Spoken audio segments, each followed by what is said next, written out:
I'm still trying to get myself adjusted to the unaccustomed feeling of peace and security which comes after such a battle. Houston, Tranquility Base here. The Eagle has landed. And the glow from that fire can truly light the world. Light the world. Light the world. Light the world. Good evening, and welcome to Today in History. I'm Matt Dattilo. Today is March 28th, 2010, and this is episode 436. Well, tonight's show is a rewrite and a repeat of a show I originally did 4 years ago in March of 2006. This and other shows like it are available if you order a DVD of all the past episodes of the show, of which there are now well over 400. If you're interested in that or making a donation to the show, which is always appreciated, please stay tuned at the end of the podcast. Today in 1979, the TMI-2 reactor, located at the 3 Mile Island nuclear power plant, experienced the most serious accident in U.S. commercial nuclear power plant operating history. No deaths or injuries occurred because of the accident, either to workers or to people living in nearby communities. Nevertheless, the events of that day marked the beginning of the end of the growth of nuclear power in the United States. The 3 Mile Island Nuclear Generating Station occupies 814 acres on an island in the Susquehanna River near Harrisburg, Pennsylvania. In 1979, the number 2 reactor at the site was just a year old and had only been operating for a few months. At 4 a.m. on March 28th, the main feed water pumps on the secondary side of the plant stopped running.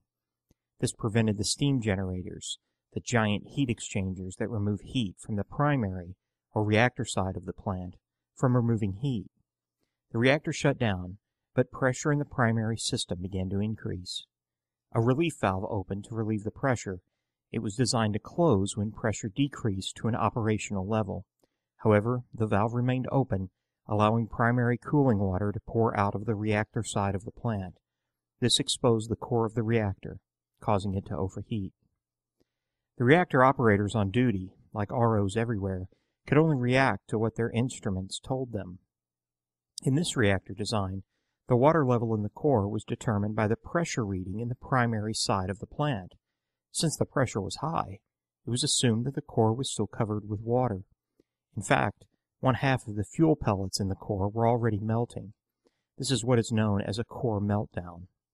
Fortunately, the containment building was not breached, a situation that would have released toxic amounts of radiation into the outside environment.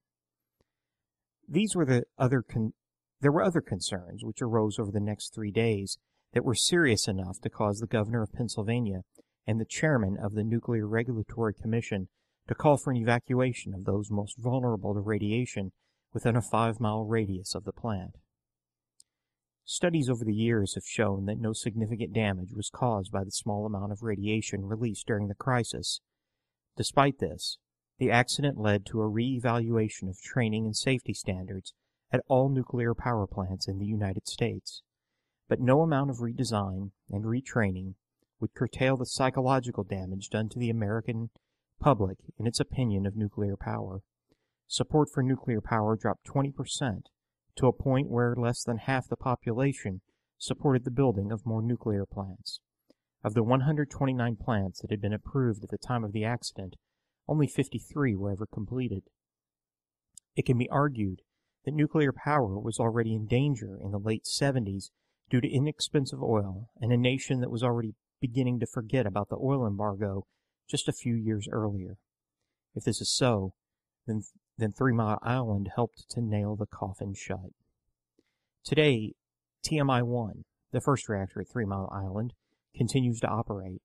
The cleanup of TMI-2 lasted for more than 14 years and cost approximately $975 million U.S.